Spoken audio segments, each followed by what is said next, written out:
Assalamualaikum warahmatullahi wabarakatuh.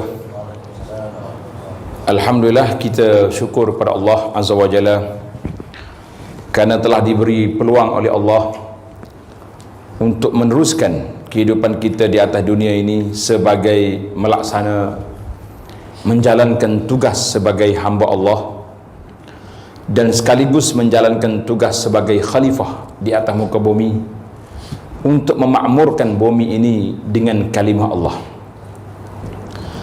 Maka apabila kita duduk di bawah bumbung sebagai seorang wasammakumul muslimina min qablu wa fi hadha, Allah namakan kita ini sebagai seorang Islam daripada awal dulu sampai pada hari kiamat. Maka Islam itu Islam agama yang diredai oleh Allah Azza wa Jalla dengan sepenuhnya. Maka di atas kehidupan kita dunia ini, kita mencari bagaimana nak menjadi seorang manusia yang bahagia, seorang manusia yang hidupnya aman sentiasa, orang yang menerima dua-dua keadaan, sebagaimana kata Nabi SAW, seorang mukmin itu semuanya baik. In asabahu syarra syakar, kalau dia dapat kebaikan dia syukur. Wa in asabahu darra sabar, kalau dia ditimpa kesusahan dia bersabar. Fakana khairallah, maka dua-duanya baik bagi seorang mukmin. Para jemaah sekalian, saya cuba ringkaskan beberapa garis panduan yang telah ditulis oleh para ulama, iaitulah asbabul khairi was sa'adah fid dunya wal akhirah. Sebab-sebab kita mendapat kebaikan dan kebertuahan di dunia dan juga di akhirat. Apabila kita sebut bertuah senang, maka semestinya kita mahu hasanah fid dunya wa hasanah fil akhirah. Maka yang pertama sekali iaitulah tahqiqul iman wal amalus salih. Mesti kita merealisasikan keimanan kita kepada Allah Azza wa Jalla dan melakukan amal yang saleh. Ini dia panggil pegangan mazhab Ahlus Sunnah wal Jamaah. Iman dengan amal tidak boleh berpisah. Kalau kata saya beriman, saya juga wajib melakukan amal ketaatan. Tapi kalau kita kata kita beriman kemudian amal asing daripada keimanan, maka itu dia panggil satu pegangan yang disebut dengan nama Al-Murji'ah, golongan yang dikira terpesong daripada Ahlus Sunnah apabila kita letak iman dengan amal berpisah. Jadi sebenarnya amal itu tanda kepada keimanan kepada Allah Azza wa Jalla. Di dalam hadis, di dalam Al-Quranul Karim, Allah Subhanahu wa Ta'ala telah beri kepada kita peringatan. Tuan-tuan boleh tanda dalam suratul Nahli ayat 97. A'udzubillahi minasyaitonirrajim. Man amila salihan min zakarin aw unsa wa huwa mu'min falanuhyiyannahu hayatan tayyibah wa lanajziyannahum ajrahum bi ahsani ma kanu ya'malun. Allah letak di sini garis panduan. Man amila salihan, sesiapa yang melakukan amal saleh, min zakarin aw unsa, laki-laki atau perempuan. Biasa dalam Al-Quranul Karim, uslubul Quran, apabila Allah keluarkan arahan, maka dia beri satu je, ya ayyuhallazina amanu, wahai orang yang beriman. Dia tak sebut mukminat. Tetapi dalam galakan beramal, Allah Subhanahu wa Ta'ala pecahkan min zakarin aw unsa, laki-laki atau perempuan. Maka ulama tafsir ketika meneliti ayat-ayat seperti ini mengatakan bahawa hukum itu umum. Bila jatuhkan hukuman sama je laki-laki perempuan. Tetapi ketika nak menggalakkan supaya beramal, maka mesti disebut innal muslimina wal muslimat wal mu'minina wal mu'minat, kerana dua-duanya mempunyai akaun yang berasingan. Akaun yang berasingan. Walaupun dia ni seorang suami yang saleh, tapi belum tentu isterinya salihah. Atau sebaliknya, dia ni seorang perempuan yang salihah, tapi belum tentu memiliki suami yang saleh, yang salatnya, yang jaga hak Allah Subhanahu Wa Taala dan juga menjaga hak manusia je. Maka apabila orang ini, laki-laki dan perempuan, melakukan amal saleh, wa huwa mu'min, Itu syarat. Mesti duduk di bawah kelompok orang yang beriman. Allah Ta'ala anugerahkan kepada mereka, fala nuhyiyannahu hayatan tayyibah, nescaya Allah akan anugerahkan kepada mereka kehidupan yang baik. Jadi kehidupan yang baik di dunianya baik dan di akhiratnya lebih baik daripada itu, iaitulah dengan dua syarat. Syarat yang pertama, beriman dan beramal yang soleh. Yang kedua, sebab yang kedua untuk mencapai kebahagiaan dan kebertuhan kita, iaitulah tahsimul ulumin nafi'ah. Hendaklah kita mencari ilmu yang bermanfaat. Mencari ilmu yang bermanfaat, kerana kalau kita ada ilmu tapi tidak bermanfaat, kata di para ulama salafus salih mengatakan al-ilmu yang tidak memberi manfaat bermakna ilmu itu memberi mudarat. Kita kata apa ilmu beri mudaratnya? Sebab bila kita tahu, kita sudah tahu benda ni halal, kita tak buat. Ataupun kita sudah tahu benda ni haram tapi kita tidak berhenti, tidak meninggalkannya, bermakna kita berani bertempur, berani langgar peraturan yang telah kita tahu benda itu ada. Dalam kaedah ulama fiqh meletakkan satu dia panggil al-uzru bil jahli, keuzuran kerana kejahilan. Contohnya orang ni baru masuk Islam, dia tak tahu hukum, jadi bolehlah dimaafkan kalau dia kata saya tak tahu. Tapi kalau dia sudah Islam berpuluh tahun, nak kata tak tahu juga, itu masalah. Kenapa? Malaikat tanya pula, kenapa tak belajar? Tak ada ke di tempat kamu tu ada kuliah, ada surau, ada tempat pengajian agama? Maka kita mengatakan dua-duanya tak lepas, tetapi yang kita nak di sini itulah al-ilmun nafi'. Apa makna ilmu nafi'? Ilmu an-nafi' ini kita akan dapat melalui tiga keadaan. Yang pertama sekali, belajar. Mesti kita mengaji ilmu. Ataupun yang kedua, kita bertanya. Hari ini kalau kita belajar pun tak pergi, bertanya pun tidak, terutama sekali di zaman ramai ahli-ahli fatwa alam maya ni, cukup masalah kita. Dia jumpa yang apa-apa yang orang hantar dengan dia hantar balik ke kawan dia. Saya dalam minggu ni saja, kes yang memeningkan kepala ustaz-ustaz kita ni, terlalu banyak masuk soalan, iaitulah isu mandi wiladah. Saya tahu mungkin hari ni tak ada muslimat ni. Kalau ada muslimat dia tahu cerita ni. Nah, muslimin pun tahu juga, sampai juga ke dia.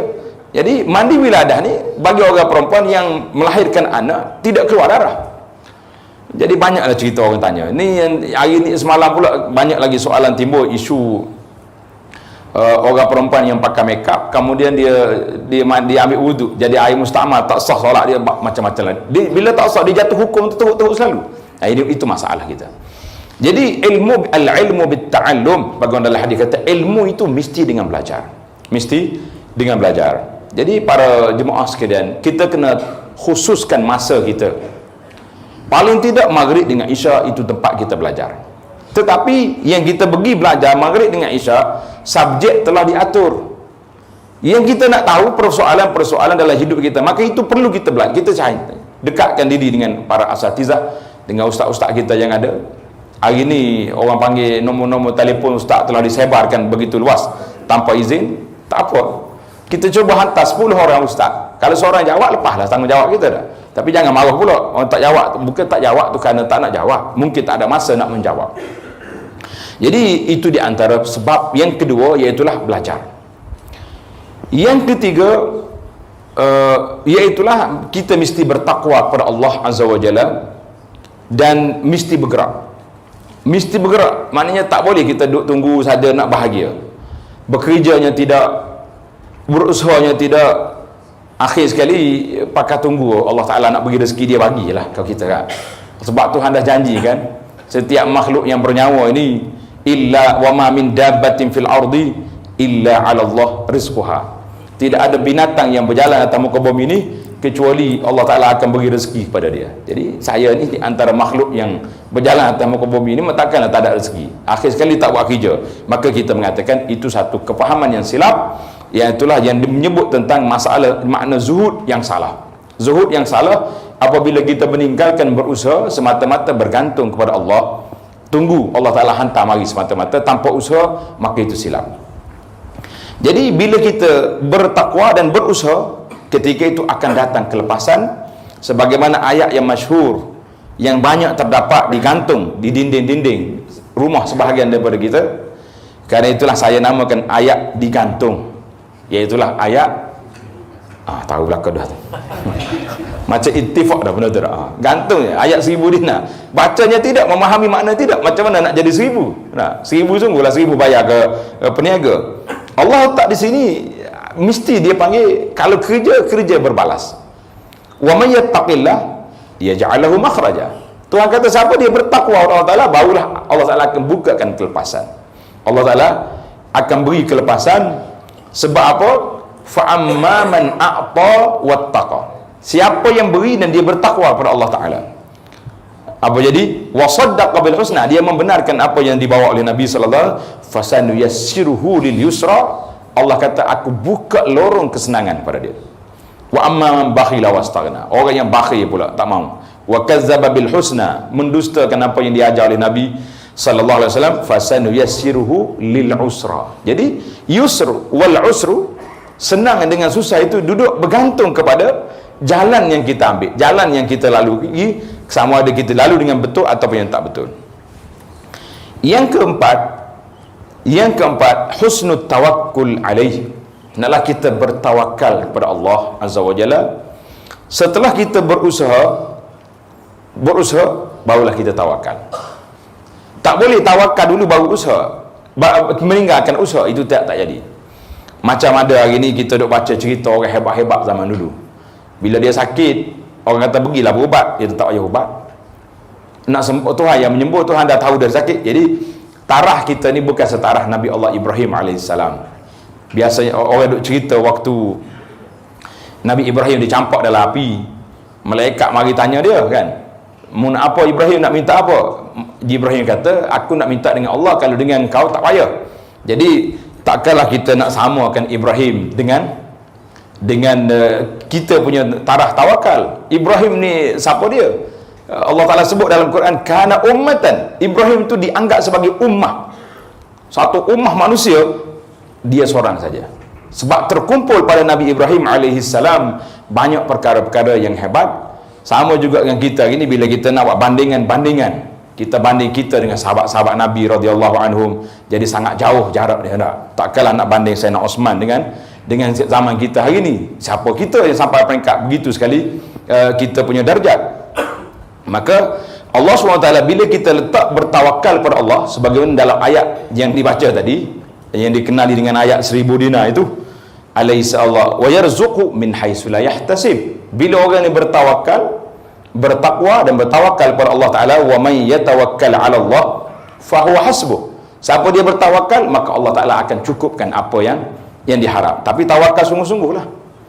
Sehingga Nabi sebut, Nabi kata, lau antum tatawakkaluna, kalau betul-betul kamu tawakal kepada Allah Azza wa Jalla, haqqa tawakkulihi, dengan benar-benar bertawakal, nasaya Allah Ta'ala beri rezeki kepada kamu sebagaimana burung dapat rezeki. Tardu khimasan wa taruhu butunan. Mana dia keluar daripada rumah dia tu dalam keadaan perut kosong, balik petang sudah penuh. Bukan sekat penuh, bawa bekalan-bekalan lagi untuk beri kepada nafkah kepada anak-anak yang ada di rumah. Yang kelima, hendaklah kita bersifat dengan al-ihsan. Al-ihsan mana sifat ihsan, sifat menjaga kebajikan dengan dua dimensi. Satu dia panggil ihsan billah ila Allah Ta'ala. Kita berihsan dengan Allah Ta'ala artinya melaksanakan ibadat sebaik-baik mungkin. Itu mana ihsan. Kita selalu baca dalam hadis yang panjang, iaitulah hadis disebut dengan nama hadis Jibril alaihissalam.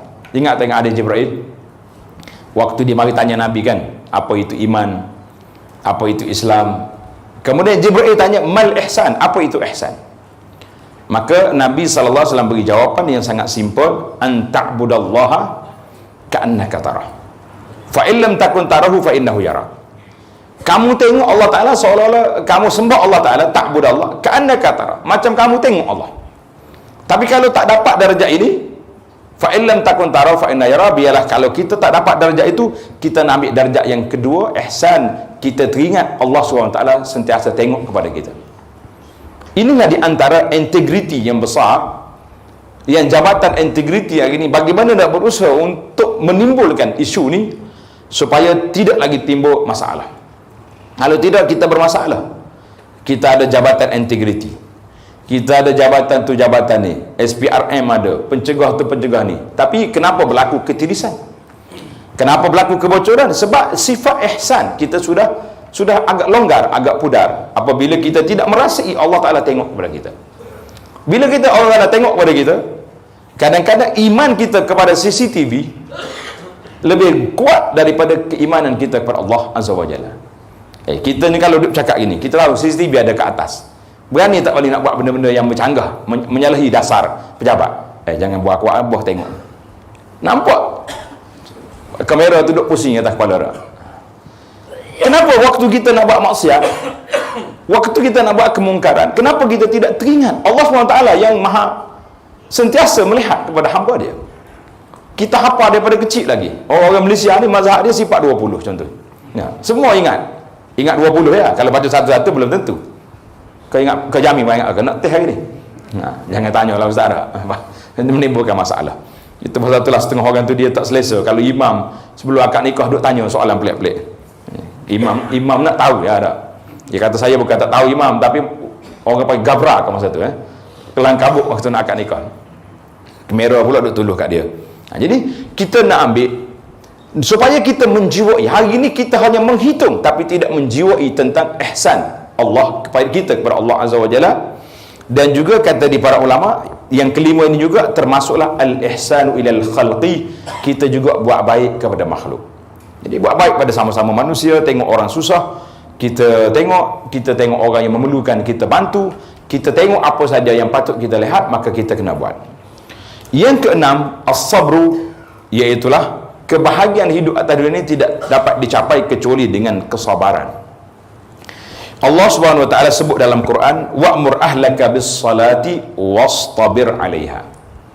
Allah ajar kepada kita, wa'mur ahlaka bis-salah. Hendaklah kamu suruh keluarga kamu itu melakukan salat. Salat ni berat ke ringan? Sampai peringkat Allah Taala sebut wastabir 'alaiha, sabar kamu untuk menghadapi masalah. Tak kira apa, kita tengoklah. Kadang-kadang kita nak kejut anak suruh bangun solat subuh, bukan main susah. Itu tak perlu tanya isteri lagi tu. Isteri kejut suami bukan main susah lagi dah. Dia kata kadang-kadang anak sekali-sekala merepek isteri dia. Mak kata ayah dengan anak sama dia kata. Kena dengar tu bangun cepat-cepat kita. Takut setara, takut anak dengar. Jadi kalau anak dengar dia kata tak apalah. Saya pun ikut abah ya dak. Abah lama bangun, saya lama bangun. Allah tengok ajar kepada kita. Jadi apabila kita sabar, maka para ulama menggariskan kesabar itu 3 perkara. Yang pertama, sabar melakukan ketaatan kepada Allah. Kita nak taat ni berat juga. Nak pergi masjid, nak pergi sana sini agak sukar. Yang kedua, sabar meninggalkan maksiat. Sabar meninggalkan maksiat. Yang ketiga, sabar alal masaib, sabar ketika ditimpa ujian. Biasa yang kita duduk dengar bila sebut sabar ni waktu ujian, saya kena ujian, saya kena sabar. Tapi sabar nak lakukan ibadat itu pun besar. Kadang-kadang kita ni duduk dalam suasana yang macam ni, nak beramal dengan syariat, nak jaga solatnya, solat berjamaah, nak meninggalkan perkara yang haram, itu semuanya cabaran-cabaran yang mesti kita kena buat.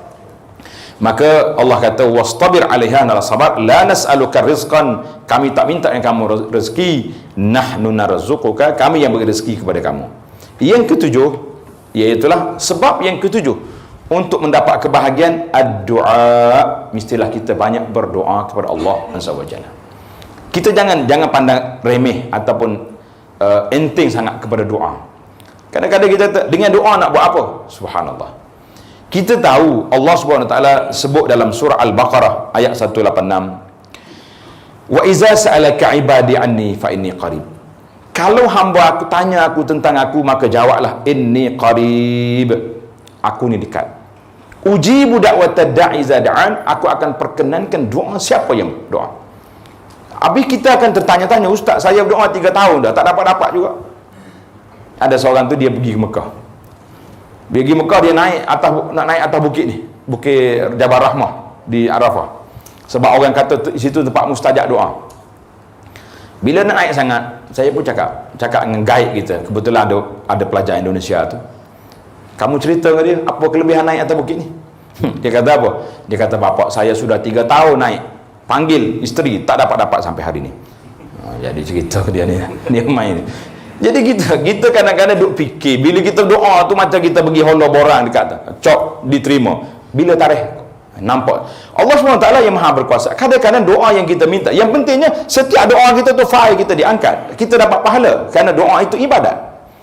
Masalah qabul itu hak Allah Ta'ala. Dia nak beri sekarang, dia nak beri dalam akhirat saja. Dia tak beri benda yang kita minta, tapi dia beri pahala yang kita berdoa, ataupun ditukarnya dengan dia ketepikan kepada kita, dengan sebab doa kita itu dihapuskan benda-benda yang tidak baik yang dijangka menimpa kita. Itu semua di bawah ilmu Allah Azza wa Jalla. Yang ke-8, al-istighfar. Hendaklah kita banyak istighfar. Seorang ulama besar di kalangan ulama salaf, orang tanya dia, Syekh, saya susah hati. Dia kata, banyakkan istighfar. Mari yang kedua pula tanya, Syekh, saya ni susah nak makan. Dia kata, istighfar. Semua soalan orang tanya, dia kata istighfar. Anak murid dia cuma, Syekh, tak ada jawapan lain ke? Saya pun pandai jawab, semua istighfar belakang. Syekh kata apa? Allah Ta'ala telah sebut dalam Quran, faqul istaghfiru rabbakum innahu kana ghaffara.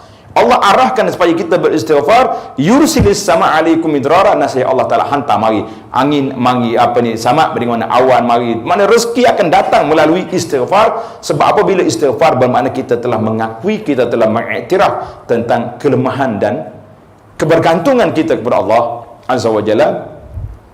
Yang ke-9, iaitulah musahabatul akhyar. Hendaklah kita bersahabat dengan orang-orang yang baik. Sahabat dengan orang baik. Jadi kata orang, ulama-ulama besar, dia kata, dengar cerita ulama-ulama ini pun kita sudah rasa wangi majlis kita. Bermakna bila kita berkawan dengan orang baik, orang ni tidak kelentung kita, dia tak buat masalah kepada kita. Al-mar'u ala dini khalilihi. Nabi kata, seorang itu akan terikut-ikut dengan kawan dia. Jadi kalau kawan dia ni tenang, orang yang soleh, berzikir banyak, jadi dia pun akan tenang. Maka itu dia panggil 9 perkara ataupun 9 tip yang ringkas tentang bagaimana mencapai kebertuahan, kebahagiaan di dunia dan juga di akhirat.